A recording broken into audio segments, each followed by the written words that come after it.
Hello friends, welcome to our car physics classes. We are going through a series of sessions for the chapter motion of class 9. Okay, so this is session number 13.1 and the name of the chapter is motion class 9. Okay, so today's topic is speed time graph.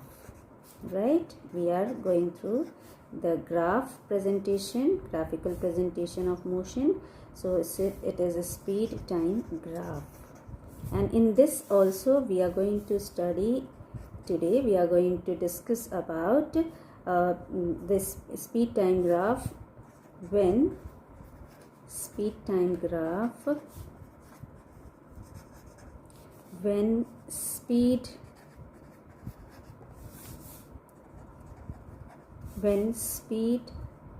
remains constant. Okay, so when the speed is constant, in such case what type of graph we are going to get, that we are going to plot here. Okay, first of all we are going to plot the graph and then we'll check what we can calculate out of it. Okay, we'll first observe the graph, and after observation we are going to find out the things or we are going to conclude the things out of that graph. So let us try to understand how to plot the graph. Okay.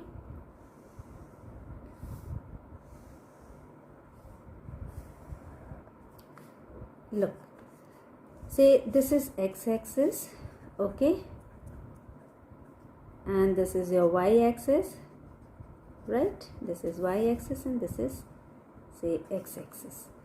On this axis, this is the origin, okay, we take it as O, okay, and say a body is there and it has, say, a speed of you can say A, up to A, and this is, this is shown by represented as time. Okay, so time is represented on x-axis and the speed always is represented on y-axis.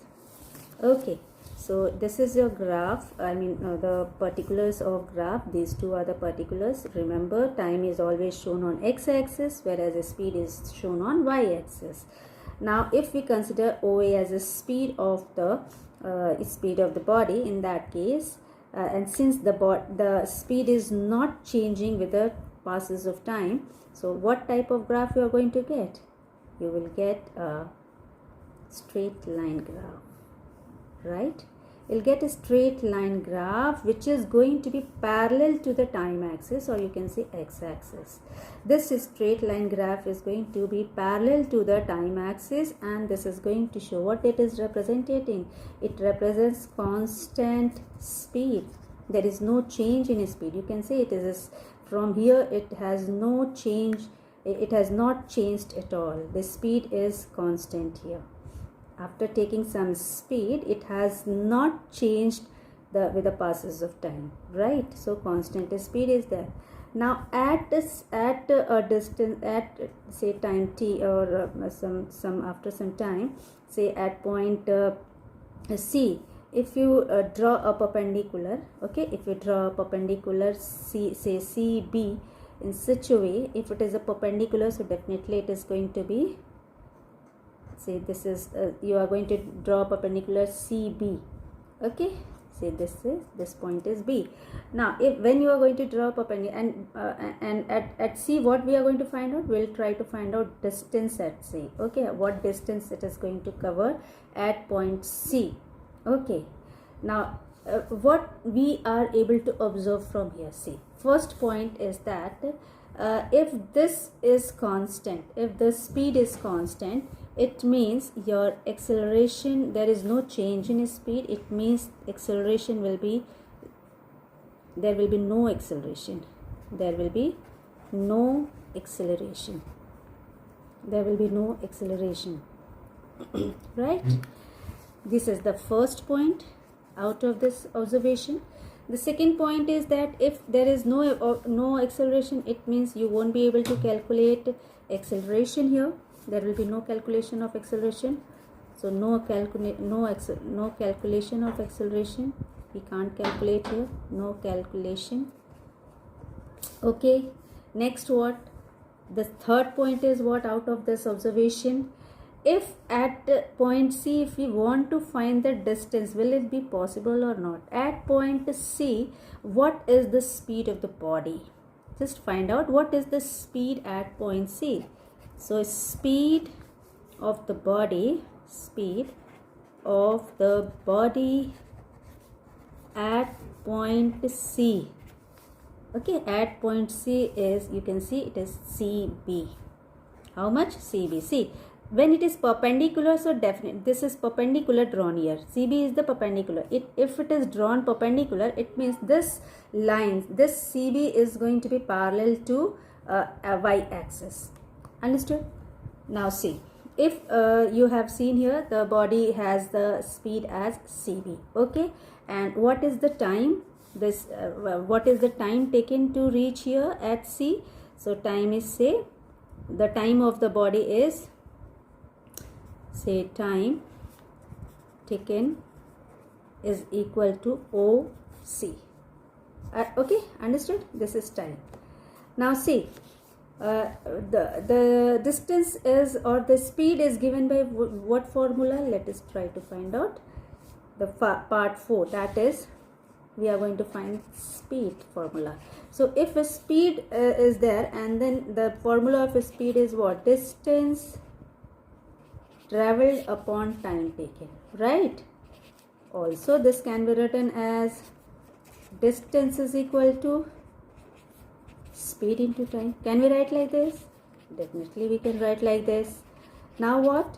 Instead of writing a speed here, a speed at C, okay, speed at point C. So what is the speed at point C? It is CB. And what is the speed at, what is the time taken? So time taken is OC, right? Time taken is OC at C, at point C. We are talking at point C. Okay, now let me continue here. See, if the distance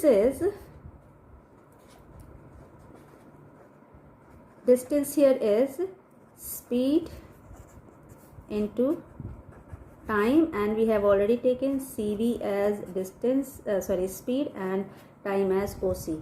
Now what is there which you can observe here?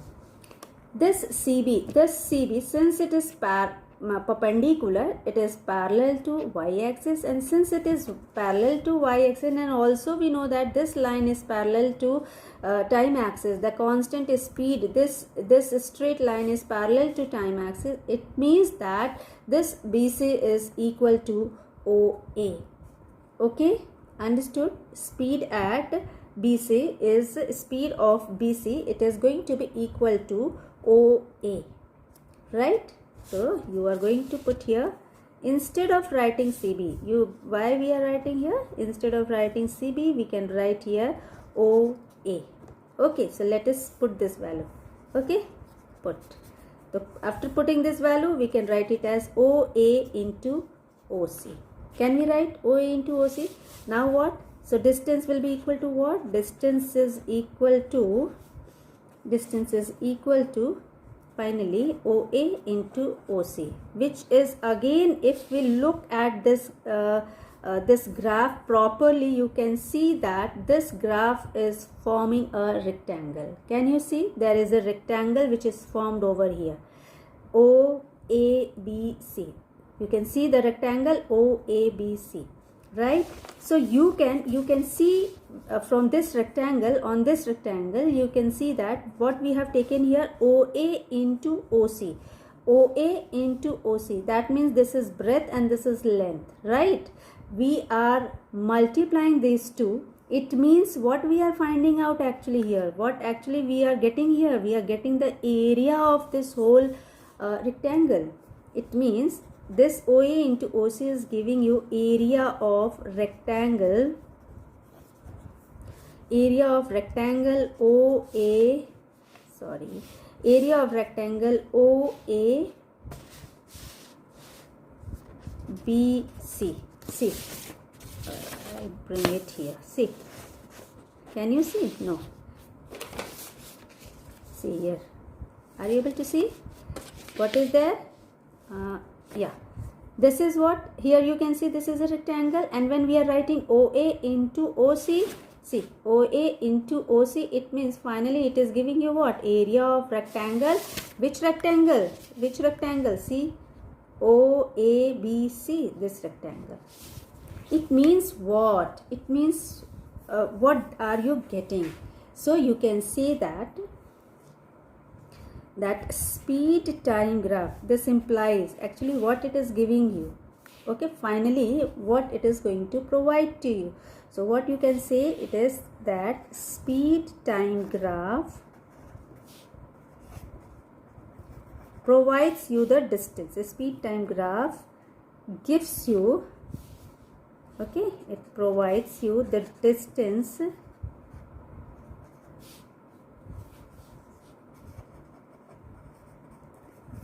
traveled by the body, and that is going to be equal to the area enclosed by the speed time curve and the time axis. Do you get me? What it is giving us, since we have seen here that it is area of rectangle OABC, and here we can write that distance traveled by the body from this graph which we have, just a minute. See, this graph is representing a speed time graph when the speed of the body is constant, and you can see that we are not able to get acceleration in this case, because acceleration is not possible due to no change in speed, right?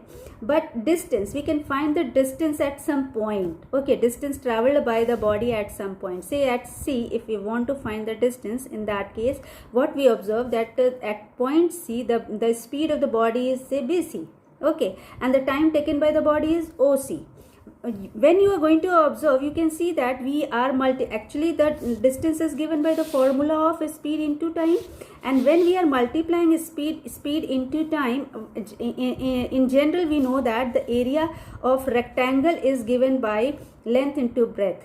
So you can see here, when speed into time is multiplied, we are ultimately getting the area of this enclosed figure, this figure, okay. And what is enclosed in this figure? You can see it is the area is enclosed by speed time curve. This is a speed time curve, okay. You can see this is a speed time curve, and what is there? Time axis, okay. So this area, this total area gives you the, if you find the area from this type of graph, you will get the distance. Why? Because this area is going to be equal to the distance traveled at point C. Understood? I hope you have understood. What is it? That if you are having a speed time graph, and if the speed is constant, okay, if there is no change in speed, say this is a speed, this is, suppose speed is given by here, and this is time on x-axis, this is y-axis, and if after some time, say at a distance of, say you want to find at point P, in such case you can just find the perpendicular over here, and you will see from here to here, this is simply the speed which I have shown. This is a speed actually, and say it is and take any other number, say O, say P, Q, say it is R. So you can see that if you want to find the distance at P, what will be the distance here? To find the distance, this is another example I am showing you. Distance at P, to get the distance at P, simply what you will do? Simply you are going to find the area of this figure. And to find the area of this figure, you will multiply this by this, or you can multiply this by this, anything, length into breadth, because we know this is rectangle, and to find the area of rectangle is what? Area of rectangle is given by area of rectangle, is equal to length into breadth. So you can take this as length, this as breadth. That is what we can get here. So you can either write OR into OP, or you can say PQ into OP. In any ways, you are going to get the area, and this area is going to be equal to distance traveled at point P. Understood? So this is what we are going to calculate out of these type of graphs, and in the next session we'll come back with another speed time graph, and till then, bye bye.